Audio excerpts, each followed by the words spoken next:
Olá, Cenas do Brasil está no ar. Turismo e desenvolvimento comunitário é o tema do Dia Mundial do Turismo deste ano, comemorado em 27 de setembro. O turismo comunitário oferece a experiência de vivenciar o modo de vida dos moradores e contribui para a geração de trabalho e renda locais. Quais as ações para incentivar essa e outras modalidades de viagens para os brasileiros e estrangeiros? Como o país está dando continuidade às oportunidades abertas pela Copa do Mundo para o turismo nacional? Para falar sobre isso, estão aqui comigo Ítalo Mendes, assessor especial do Ministério do Turismo, e Mariane de Oliveira Costa, da empresa Raízes Desenvolvimento Sustentável. Bem-vindos, muito obrigado pela presença de vocês, hein? Muito obrigado, é um prazer participar. Prazer é nosso. Prazer. Antes da nossa conversa, vamos então ver o vídeo Óculos, feito pela Embratur.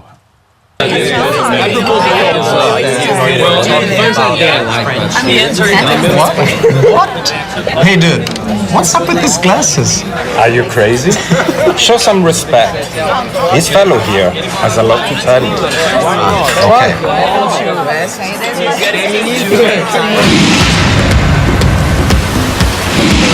Man! Try again. Check it out.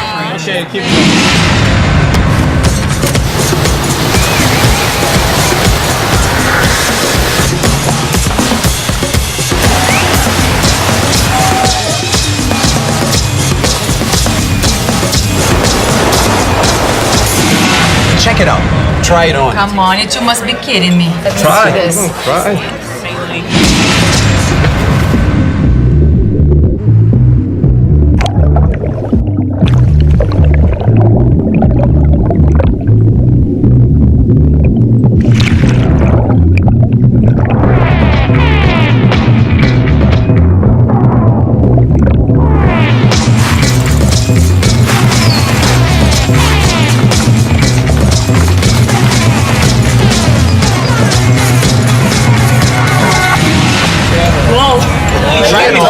Try. Let me try. Oh my God.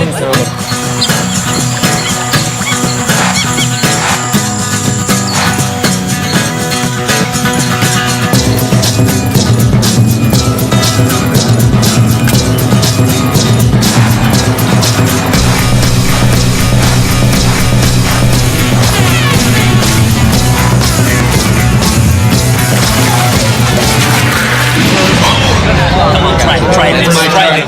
Go.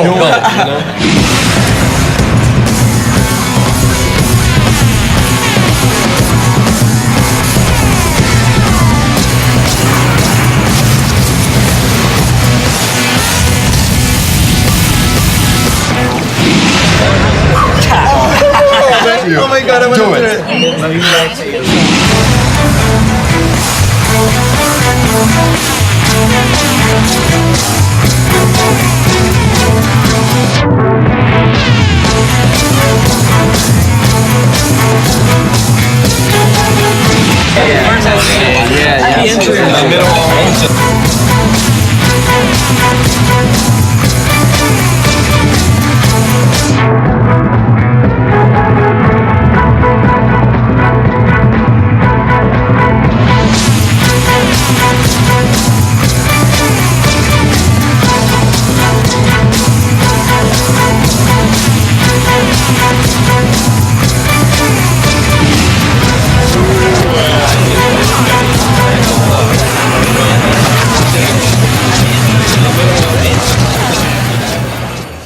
Vídeo muito interessante, né? Que mostra aí os turistas empolgados com a diversidade, com essas belezas todas, essas paisagens naturais, não é isso, Ítalo? É, sobretudo isso, destacar a diversidade do turismo brasileiro, né? Esse conjunto de paisagens, esse conjunto de atrativos diferentes. Você viu que o vídeo mostra de norte a sul do Brasil.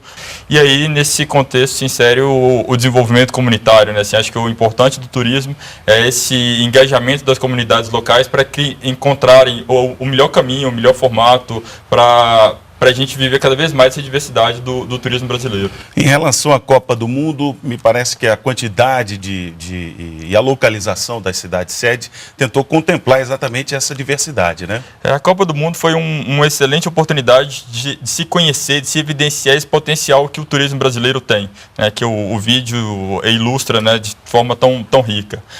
Durante a Copa do Mundo, não só as 12 cidades-sede se distribuíam por todas as regiões brasileiras, e a importância de Manaus ser sede para se mostrar essa riqueza da Amazônia, Cuiabá ser sede para evidenciar, mostrar essa riqueza ali do Pantanal Mato-Grossense.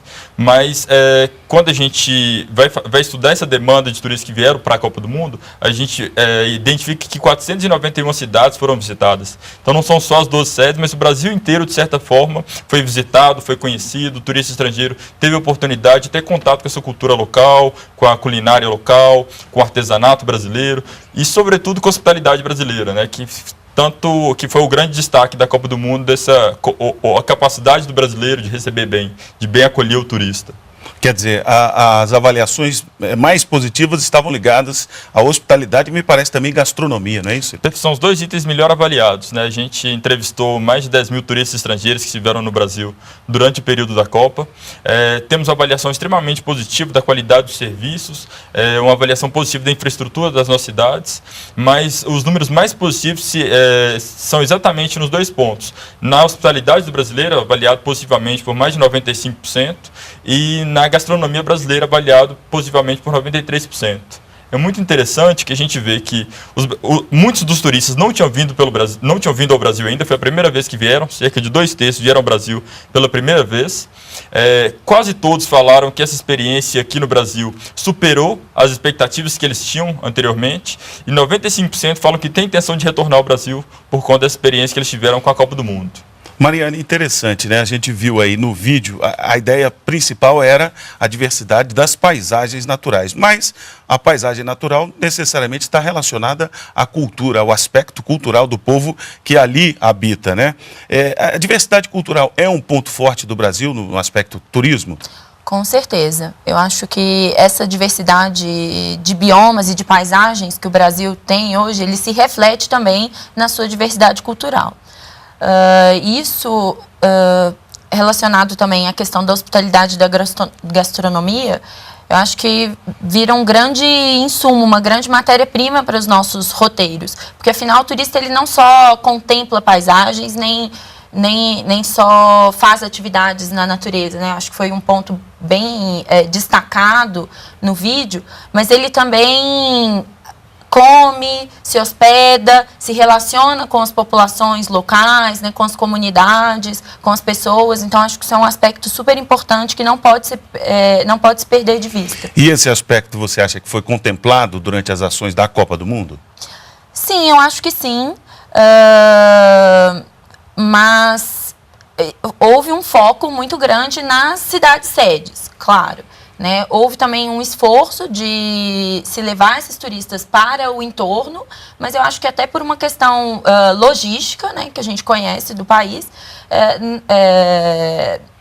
não houve oportunidade de se incluir outras regiões. Mas é claro, eu acho que a Copa ela cumpriu o seu papel no momento em que esses turistas eles conheceram o Brasil, né? Foi realmente um momento de se fazer aquela primeira propaganda e se despertar o interesse em se retornar, né? E também de se divulgar. Eu acho que nesse aspecto a Copa do Mundo ela cumpriu muito bem seu papel. Eu acho que a gente teve, aí como o Ítalo colocou, uma avaliação muito positiva por parte da experiência do turista no Brasil, que eu acho que era o que a gente era o objetivo com a Copa do Mundo.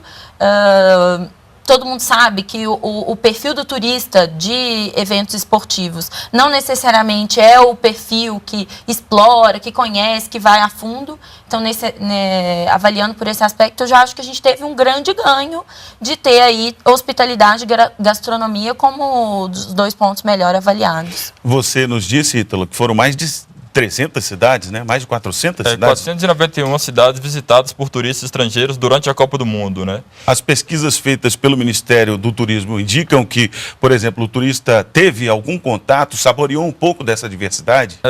Cada turista visitou em média 3 cidades, né? Uma cidade sede visitou mais 2 cidades, pelo menos. E um outro aspecto importante, além desse contato com o turista, talvez tão importante quanto, essa oportunidade da exposição de imagem internacional que a Copa do Mundo propiciou. Então, a Mariane ressaltou assim, nem sempre o turista que vem para a Copa do Mundo ele vai ter oportunidade. Naquele período, muitas vezes ele desloca atrás da seleção, ele está engajado nas ações relacionadas à Copa, ele tem a oportunidade de vivenciar todas as oportunidades, a oferta cultural que as cidades que o acolhem têm para oferecer. Mas, por outro lado, a exposição de mídia que a Copa proporcionou, então, assim, os números de compartilhamento de fotos no Facebook, o número de compartilhamento de twitters, o número de buscas no sites de busca, no Google, nos outros sites de busca, o número de jornalistas internacionais no Brasil, né, a gente teve durante 30 dias, cerca de 20 mil jornalistas mostrando em milhares de horas de transmissão para todos os países do mundo, não só os jogos, mas todas essas belezas, toda essa riqueza que o turismo brasileiro tem. Então, esse ganho de imagem também é incomensurável. Nós temos até um vídeo que eu gostaria que a gente assistisse agora, que foi feito durante a Copa, né? E mostra aí futebol junto com a dança. Vamos ver o vídeo.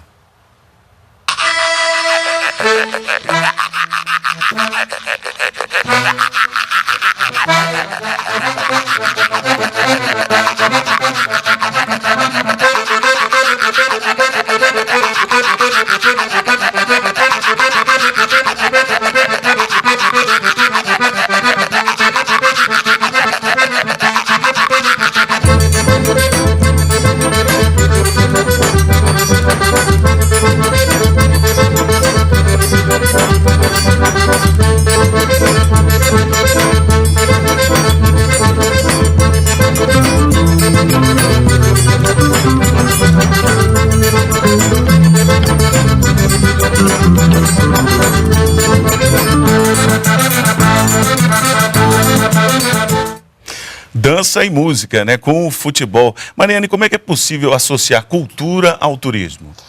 Nossa, eu acho que, na verdade, eles já estão completamente conectados, assim. É impossível você fazer uma viagem e não se conectar minimamente à cultura de um local. É claro que a profundidade desse contato, ele vai depender muito da expectativa e da vontade do turista. Você pode simplesmente visitar uma cidade, fazer um city tour, ficar dentro de um ônibus e visitar os pontos turísticos, quando, na verdade, se for essa a intenção de realmente ter uma experiência, o turista ele pode sim, né, descer desse ônibus, interagir com a população, visitar pontos não só turísticos, mas também não turísticos, conhecer, degustar uma culinária não só típica, mas também local. Então, eu acho que a qualidade dessa experiência e a profundidade desse contato vai depender muito também da intenção e da disponibilidade desse turista. Ítalo, a gente começou o nosso programa falando de turismo comunitário, né? Por que esse tema, turismo e desenvolvimento comunitário, foi escolhido para o Dia Mundial do Turismo? Esse ponto, essa data é muito importante. A gente está no meio, nessa semana, das comemorações do Dia Mundial de Turismo. Desde 1980, que, coordenado pela Organização Mundial de Turismo, o mundo inteiro celebra, no 27 de setembro, o Dia Mundial do Turismo. A intenção do dia é dar visibilidade à importância que o turismo tem para a promoção da cultura, da preservação do meio ambiente, a importância do turismo na sociedade hoje. E a cada ano é escolhido um tema e um país para se comemorar. Esse ano o tema escolhido é exatamente turismo e desenvolvimento comunitário. A ideia é ressaltar a importância que o turismo tem para o desenvolvimento das comunidades locais, o papel de protagonismo que tem essas comunidades no desenvolvimento da atividade, e aí engajar uma agenda pública, uma agenda social, uma agenda política de comprometimento com essa agenda do turismo e desenvolvimento comunitário. E o que é turismo comunitário, Mariane? Bom, a gente tem aí uma série de definições, né? Mas acho que posso colocar que para nós, turismo comunitário, ele está completamente ligado ao protagonismo daquela comunidade. Você pode sim visitar um lugar, ter contato com comunidades, fazer passeios, etc. Mas o turismo comunitário, ele é quando a comunidade ela é a protagonista, tanto no desejo do turista de vivenciar essa experiência, quanto de realmente conhecer mais profundamente modos de vida, costumes, a história. É quando realmente o turista ele quer ter esse contato mais profundo com a comunidade e a comunidade consegue ser protagonista na qualidade da experiência desse turista. Tem uma coisa muito interessante, né, Ítalo, que recentemente foi instituído um grupo de trabalho pelo Ministério da Justiça para regulamentar a visitação turística em terras indígenas. Como é que está essa situação? Perfeito. Esse ponto é importante, a Marina estava destacando, desse protagonismo das comunidades locais, né? O turismo comunitário está relacionado a isso, a esse protagonismo e a repartição dos benefícios do turismo com as comunidades locais, porque existem modelos de desenvolvimento turístico onde grandes grupos empresariais eles acabam concentrando a maior parte dos benefícios, né? E pouco dos recursos ficam naquela comunidade que de fato recebe. Que de fato recebe o turista. Na busca no turismo comunitário, o que se procura é um modelo de desenvolvimento alternativo do turismo, onde a gente tem a autogestão, o associativismo, o cooperativismo, né, assim, a valorização da cultura local, que a gente tenha esse protagonismo da comunidade que recebe, né? E dentro desse aspecto, para a gente entender melhor o que é esse turismo comunitário, a gente podia citar vários exemplos, né? Esse turismo construído no contato com a cultura diferente da sua. E aí o turismo em comunidades tradicionais, por exemplo, como comunidades quilombolas, comunidades caiçaras, ribeirinhos, comunidades em assentamentos rurais. Então, quando eu saio do meu modo de vida para visitar, onde eu tenho como principal motivação conhecer um modo de vida diferente do meu. E o turismo em terras indígenas talvez seja um tema que ressalta muito isso. O turismo em terras indígenas acontece há bastante tempo, a gente está acostumado a ver sempre autoridades, grandes chefes de estados de outros países ou personalidades internacionais ao virem ao Brasil visitarem o Xingu, visitarem outras tribos indígenas, mesmo brasileiros famosos, vez ou outra a gente assiste os programas de televisão, os brasileiros visitando as terras indígenas, mas até então a gente não tinha essa atividade regulamentada no Brasil. O que a FUNAI tem procurado agora é discutir uma normatização, que é uma normatização, uma instrução normativa, para regulamentar essa visitação, definir o que pode, o que não pode, de que forma pode, e isso construído de forma coletiva, né, onde o protagonismo dessas comunidades são respeitadas. Então se criou um grupo de trabalho, agora no dia 18 de agosto, com participação do Ministério da Justiça, da FUNAI e do Ministério do Turismo. Esse grupo de trabalho tem por escopo ali construir uma proposta para ser debatida e aí depois encontros regionais com as comunidades indígenas, fazer consulta pública na internet para ouvir a comunidade acadêmica, ouvir contribuições e a gente discutir um projeto para que a gente possa ter na atividade de turismo uma estratégia de desenvolvimento econômico, né? Uma alternativa de renda para essas comunidades. Mariane, como é que você vê essa possibilidade de complementação de renda através do turismo?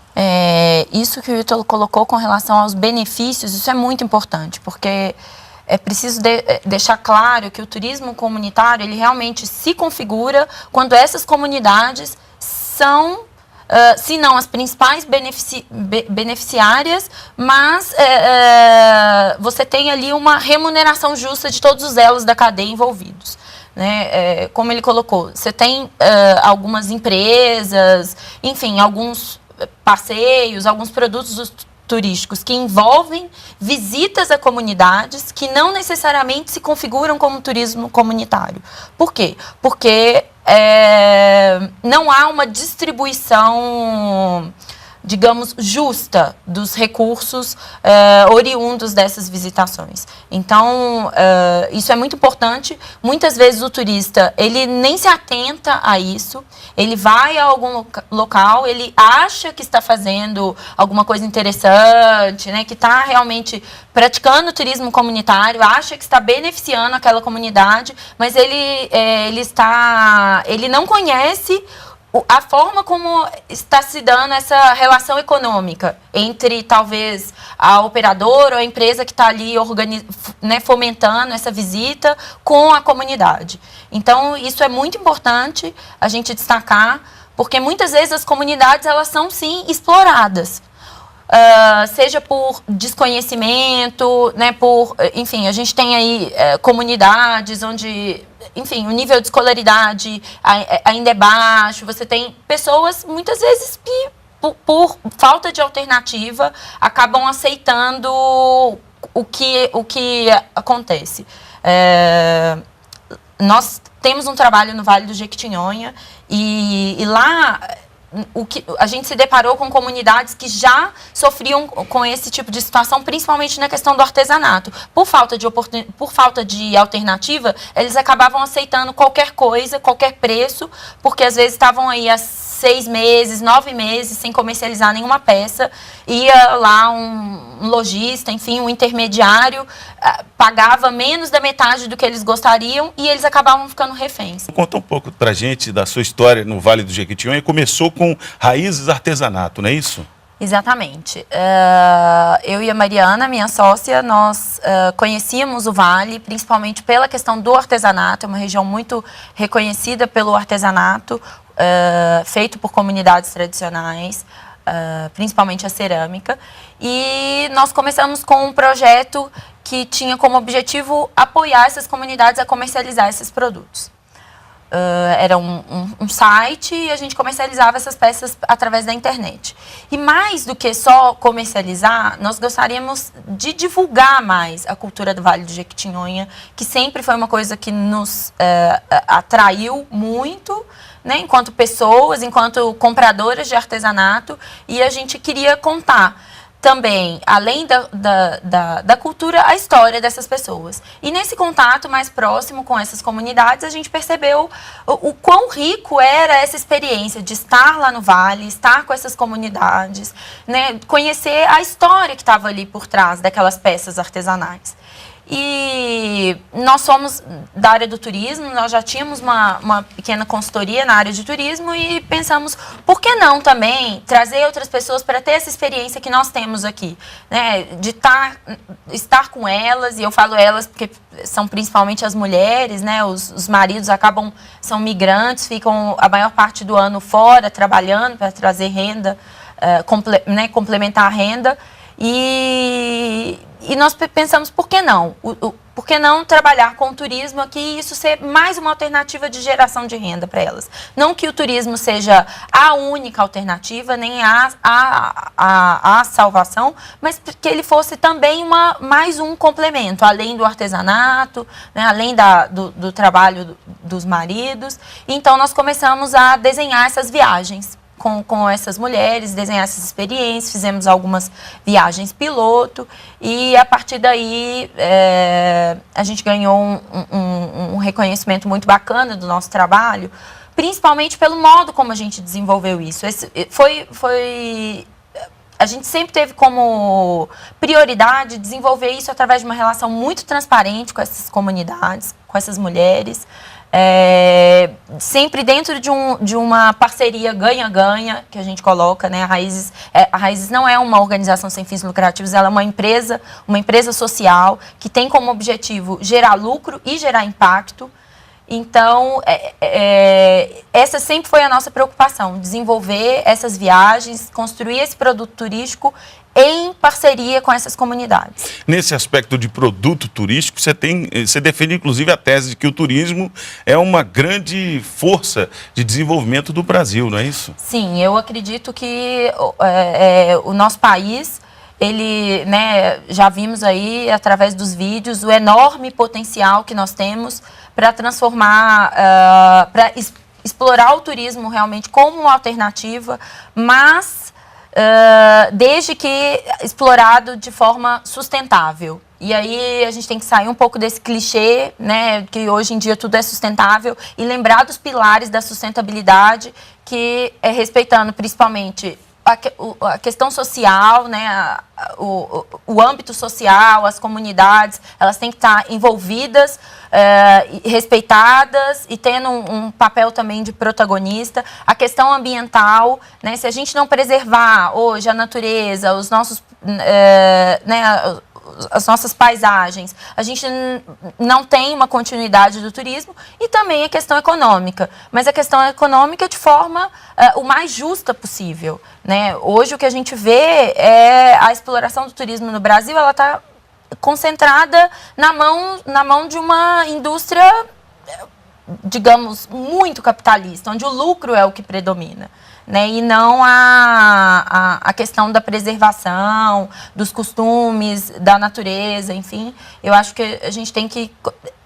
Estamos avançando muito, né, mas ainda temos aí um longo caminho pela frente. Ítalo, existem esses dois pontos, o turismo como indústria e o turismo sustentável. São duas coisas opostas? Não, elas não são opostas, elas devem ser a mesma coisa. Assim, o turismo tem um potencial de geração de renda, uma importância econômica e social muito grande. E o Brasil se destaca nesse cenário. Quando a gente vai olhar, o Brasil hoje já é a 7ª maior economia de turismo do mundo. A contribuição do turismo para o PIB para o PIB brasileiro é de 77 bilhões de dólares. Quando a gente compara a pauta de exportação do Brasil, o turismo já é o 6º item mais importante da pauta, né? Só que aí a gente olha o potencial que a gente ainda tem daqui para frente. Hoje o Brasil é o 10º maior mercado emissor. Os brasileiros gastam 25 bilhões de dólares por ano no exterior.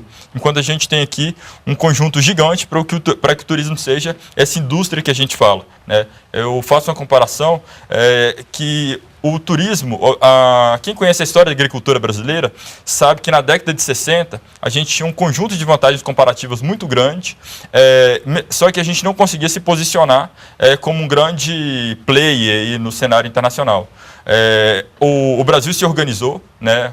Muita pesquisa foi feita, o papel da Embrapa é importante, um papel de governo, de financiamento, de construção de políticas públicas, um papel muito sério que se passou na área agrícola nesses 40, 50 anos, para transformar o Brasil hoje no país líder em produção de alimentos no mundo. O Brasil é uma potência na geração de alimentos. O Brasil pode ser isso também no turismo, né? A gente tem as mesmas vantagens comparativas que a agricultura tinha e a gente precisa ter essa mesma competência em gestão, em construção de políticas, em estratégia de financiamento, em estratégia de construção de futuro, né? De estudo, de compreender com competência e atividade igual a Embrapa faz, pesquisar, encontrar a melhor solução e transformar o turismo nessa potência para que o país seja, sim, um líder mundial, um dos países que mais recebam turistas do mundo. E a nossa capacidade disso ficou evidente durante a Copa do Mundo. Então, na Copa do Mundo, a gente viu que a gente tem condição de ser muito mais do que a gente é com o turismo.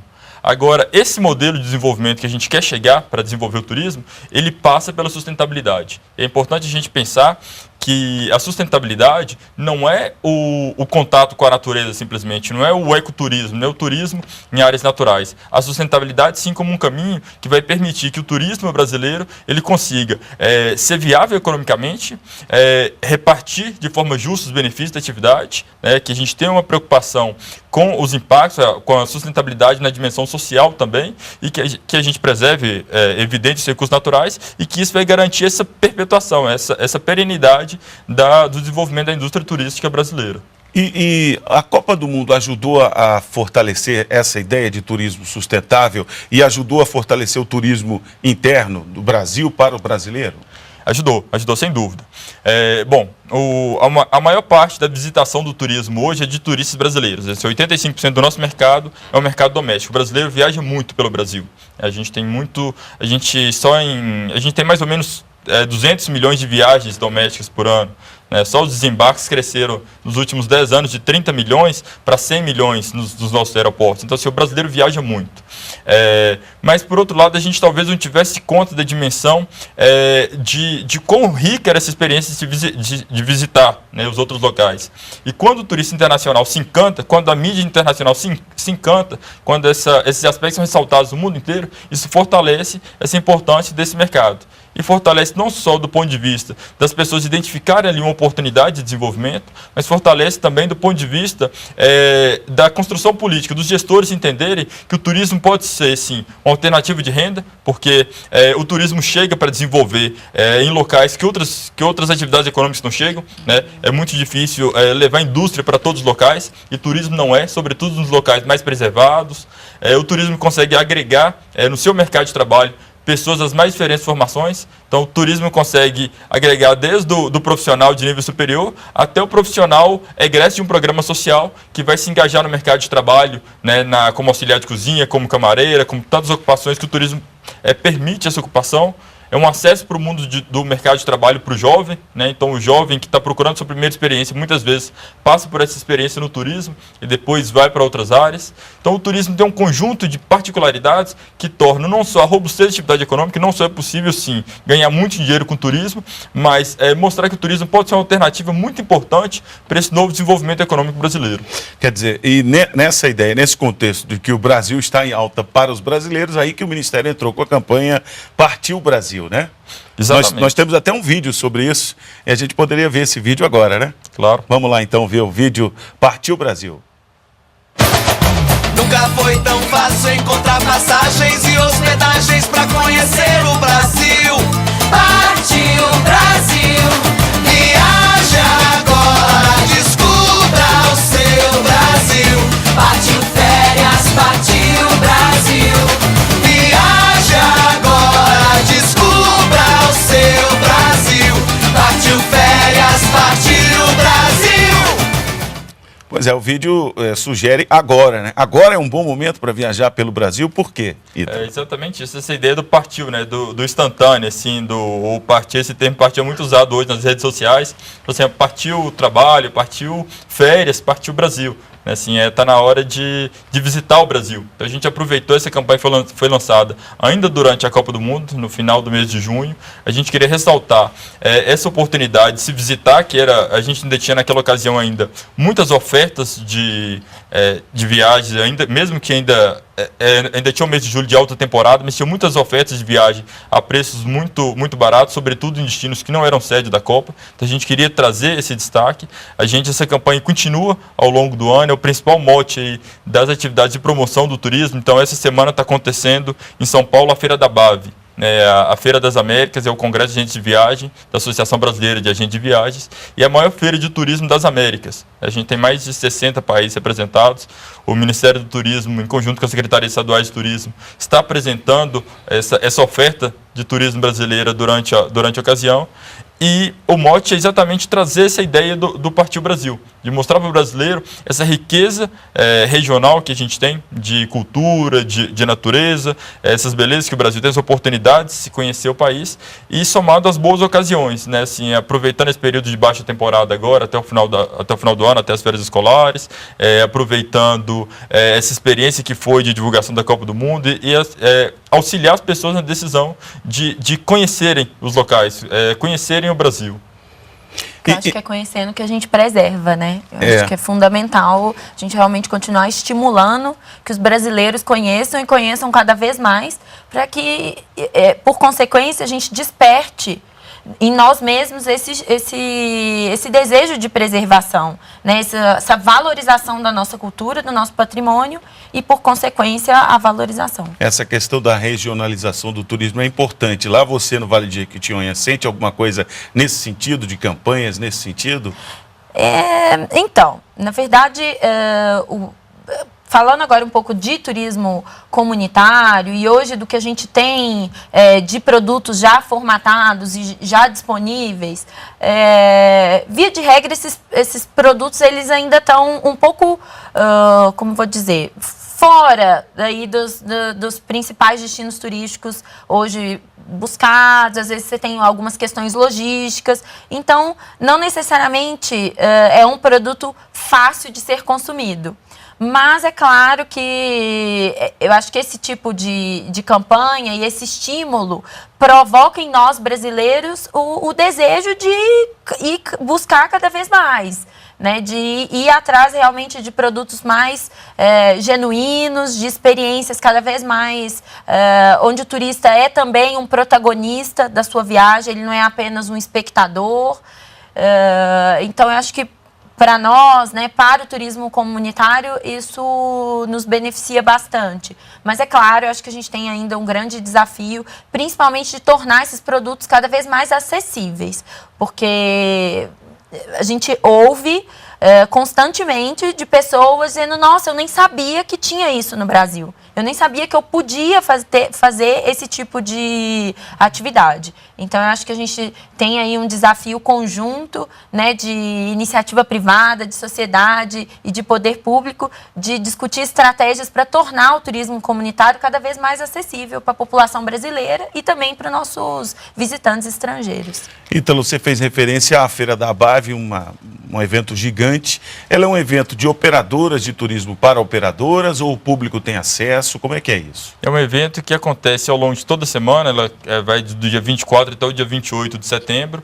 Os primeiros dias é um evento fechado para os agentes de viagem, para o mercado de viagem. Então é um evento, uma feira de negócios, onde os operadores, onde os agentes de viagem conhecem o que a oferta turística do Brasil e dos outros países concorrentes que se apresentam lá também, mas também é um evento para público final. Então, nos dias 27 e 28, no sábado e domingo, o evento é aberto para o público pode ir lá para conhecer essa apresentação da oferta turística, ele pode inclusive comprar pacotes, vai ter oferta de pacotes com preços diferenciados, a feira funciona em São Paulo, no Palácio do AMB, e também com um conjunto de palestras, uma grande programação de palestras, de compartilhamento de experiências, de boas práticas, que acontece paralelamente ao evento. E você, ainda voltando a falar do Partiu Brasil, com certeza vai estar presente na feira, né? Você fez referência à questão de baixa temporada e alta temporada. Isso é muito válido no que diz respeito ao turismo, não é só uma jogada promocional, não, né, Ítalo? Não é. É importante a gente pensar que altas e baixas temporadas, elas não acontecem de forma idêntica para todos os destinos, né? Assim, mas essa sazonalidade é muito presente no turismo e quem tem a oportunidade de viajar fora dos momentos de grande fluxo, que o muito comum é se concentrar nos períodos de férias escolares, né? Então as famílias querem viajar juntos, os pais viajam com os filhos essencialmente em julho e em dezembro, janeiro, até o carnaval. Então esses períodos geralmente é mais caro e aí você vai encontrar, além disso, os locais mais cheios. Quem pode viajar fora dessa temporada acaba encontrando melhores oportunidades, vai encontrar produtos a preços mais baratos, né? E, além disso, muitas vezes até conseguir um atendimento diferenciado. Pensando nisso, por exemplo, o Ministério do Turismo vem trabalhando programas voltados a públicos prioritários exatamente para que a gente consiga, nessa baixa temporada, oferecer produtos de qualidade para esse público e, ao mesmo tempo, ocupar a cadeia produtiva do turismo para que você não tenha que demitir o trabalhador nesse período de baixa temporada, que ele continue trabalhando, para que muitas empresas não tenham que fechar e você mantenha um fluxo. A gente sabe que tem várias cidades que vivem do turismo e várias das atividades econômicas da cidade, eles acabam tendo seu impacto consideravelmente diminuído, porque não tem turista naquele momento, né? Então as padarias vendem menos, muitos bares não abrem durante a baixa temporada, então a gente procura sempre incentivar esse fluxo fora dos momentos de alta estação. Raízes Desenvolvimento Sustentável se beneficia ou se prejudica dessa sazonalidade, Mariane? Na verdade, nenhum nem outro. Hoje a gente tem atuado principalmente diretamente nesse nosso projeto, no Vale do Jequitinhonha, né? E lá para nós não há sazonalidade. Na verdade, os turistas são sempre bem-vindos, né? As viagens, a gente procura aí concentrar pelo menos os grupos em datas mais acessíveis, próximas a feriados, essas coisas, mas lá é sempre um ótimo momento para se visitar, independente da época do ano. E também outros projetos aí que a gente vem desenvolvendo com comunidades. O turismo de base comunitária, ele inclusive, ele acho que vem somar essas alternativas para diminuir a questão da sazonalidade, né? Ele se torna mais um atrativo, uma complementação na oferta turística de destinos, para que a gente possa ter essa distribuição aí de visitantes ao longo do ano. Mariane, a gente falou aqui uma pequena diferenciação entre turismo ecológico e o turismo sustentável. Agora eu queria falar de uma diferenciação entre turismo comunitário e o turismo ecológico, ou esse turismo de locais, que as pessoas vão para a praia, para o campo, para a fazenda. Como é que você vê essa diferenciação? Eu acho que é importante a gente deixar claro essa questão dos conceitos, né? Elas são importantes e muitas vezes eles se sobrepõem, mas eu acho que é importante só ressaltar que quando uma pessoa está fazendo turismo de natureza, né, o ecoturismo ou turismo de aventura, ela não necessariamente está fazendo turismo de base comunitária, turismo comunitário. Muitas vezes ela só está... A motivação do turista é simplesmente vivenciar a natureza, ou fazer atividades, ou simplesmente contemplar, né, estar na natureza, e isso não significa que ele terá essa interação com a comunidade, essa vivência, essa experiência.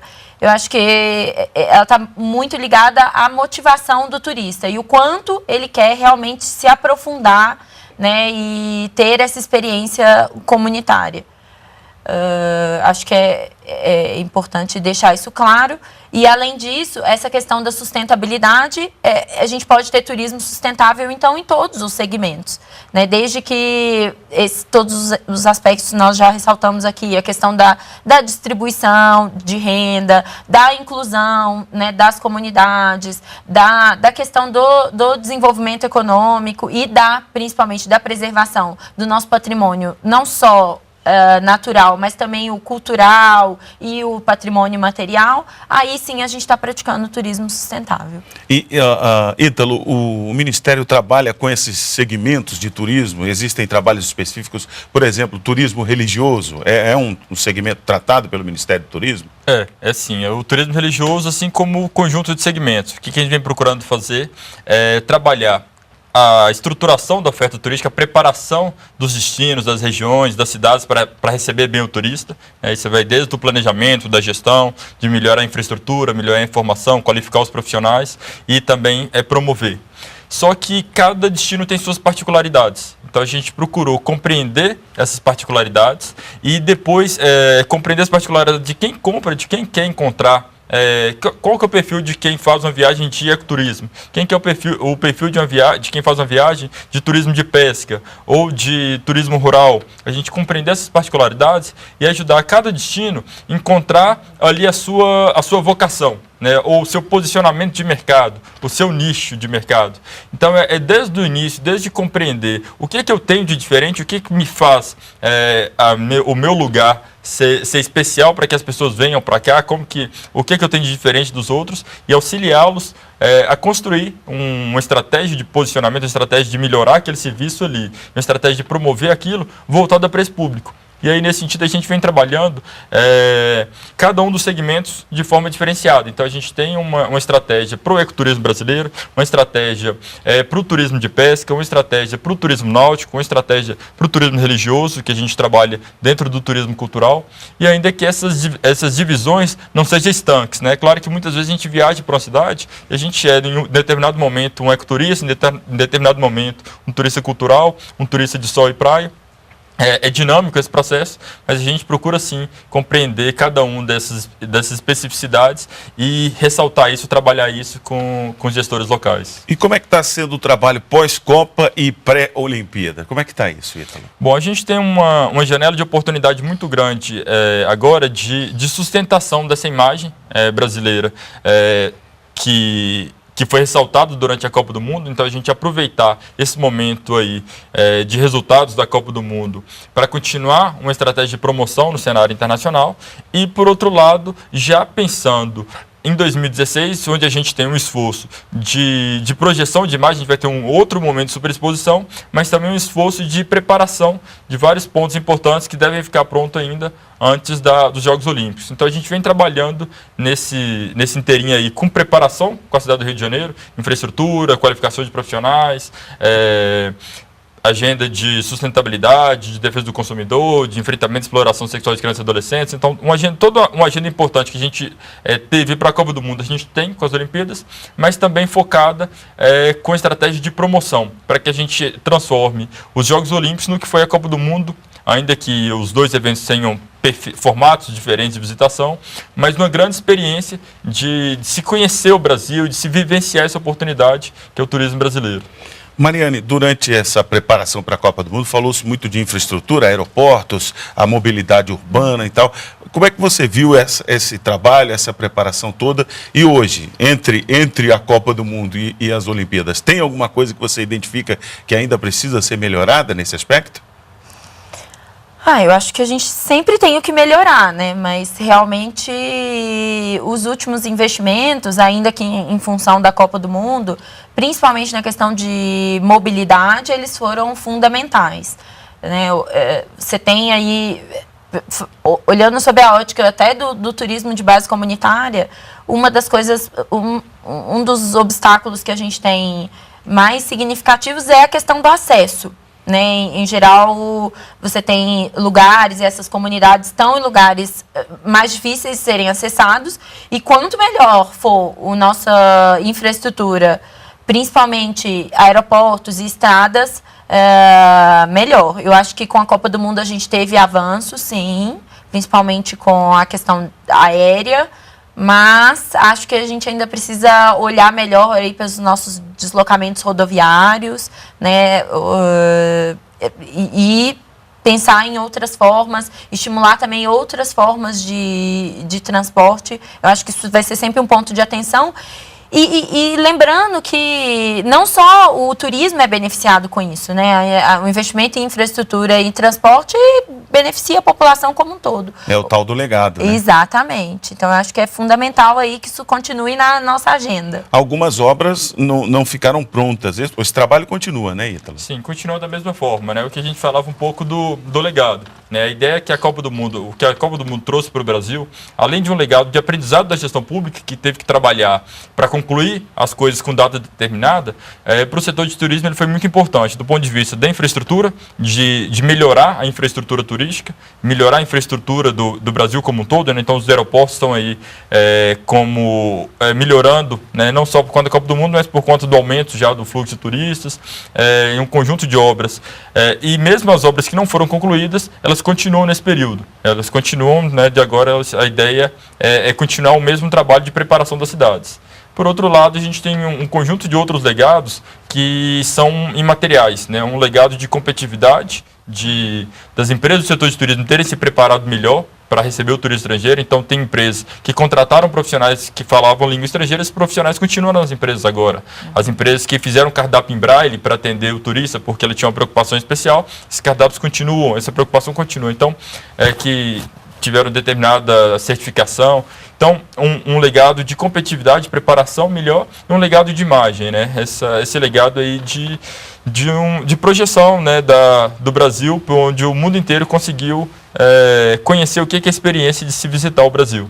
Eu acho que a gente teve um grande estímulo, principalmente para as empresas do setor de turismo, aí, de toda a nossa cadeia, num aumento da qualidade do produto turístico e um aumento da experiência. Então, eu acho que isso é um grande legado que foi deixado pela Copa do Mundo e agora com relação às Olimpíadas, da gente realmente impressionar. Ainda que a motivação principal tenha sido a visitação do público estrangeiro, a gente não deixa de agora ter um produto turístico brasileiro, inclusive para brasileiros, num outro nível de qualidade. Isso eu acho que é um legado indiscutível. O que você está dizendo, então, é que o impacto desse mega evento, quer dizer, a Copa e ainda que vem, né, a Olimpíada, ele é percebido até em pequenas comunidades. Ah, sim, claro. Há um consenso, uma preocupação das pessoas em receber melhor, em se preparar mais. Então, realmente, aqueles que ainda não tinham despertado para a questão da qualidade, sem sombra de dúvidas, esses acontecimentos, esses eventos, eles chamam a atenção. Eles, no mínimo, despertam. Nossa, eu preciso realmente continuar investindo, preciso investir na qualificação dos meus funcionários, preciso melhorar as minhas instalações, preciso realmente receber melhor. E eu acho que isso é um legado importante que nos torna mais competitivo, torna o produto turístico brasileiro mais competitivo e a experiência, tanto do estrangeiro quanto do brasileiro, ainda melhor. Ítalo, a partir da Copa do Mundo, desses legados, de toda a preparação que houve, pode-se dizer que o turismo nacional vive um novo momento, um novo ciclo? Sim, acho que sem dúvida. A Copa do Mundo nos auxiliou repensar, reposicionar a estratégia de desenvolvimento do turismo no Brasil. Então, a gente, mesma estratégia de promoção, a gente passou por alguns momentos de promoção onde a gente tinha, primeiro, destacando as praias brasileiras. Quem vai lembrar das promoções de turismo da década de 80, a gente falava da praia, sobretudo. Depois a gente descobriu que era preciso ressaltar toda a riqueza natural e cultural brasileira, então a gente passou depois, nos anos 2000, aí, uma promoção da riqueza, da diversidade, da natureza e da cultura brasileira. E agora a gente começa um novo ciclo da promoção turística, ressaltando o brasileiro, né? Falando que o melhor que se tem, assim, uma praia bonita se tem em qualquer lugar do mundo, mas uma praia com brasileiro é diferente. Então a própria comunicação turística, a partir de agora, ela começa a se centrar nessa experiência de hospitalidade que é o Brasil. E por outro lado, do ponto de vista da gestão pública também, né, o turismo brasileiro, o Ministério do Turismo tem 10 anos, vários resultados importantes foram alcançados ao longo desses 10 anos, mas que nos permite agora, e a Copa do Mundo foi sim um momento de inflexão, pensar um próximo ciclo, onde a gente vai reposicionar as políticas públicas de turismo, onde a gente começa a pensar o formato da promoção internacional, né, como que essa Embratu, que teve o trabalho redirecionado para ser uma agência de promoção do turismo, como que a gente consegue dar flexibilidade, dar maior eficiência ao trabalho da Embratu, como que a gente consegue trabalhar um grande programa de infraestrutura para a gente reunir esse conjunto de investimentos que são feitos hoje para melhorar a infraestrutura turística brasileira, a gente melhorar o ambiente de negócios para o turismo brasileiro, facilitar seja a abertura de empresas, seja o financiamento, seja o investimento no Brasil. Então, nos permite, a partir da Copa do Mundo, pensar um novo patamar do que vai ser as políticas públicas de turismo para os próximos anos. Muito bem. Mariane, temos 1 minuto para suas considerações finais. Quem quiser conhecer melhor o trabalho do Raízes Desenvolvimento Sustentável, como é que faz?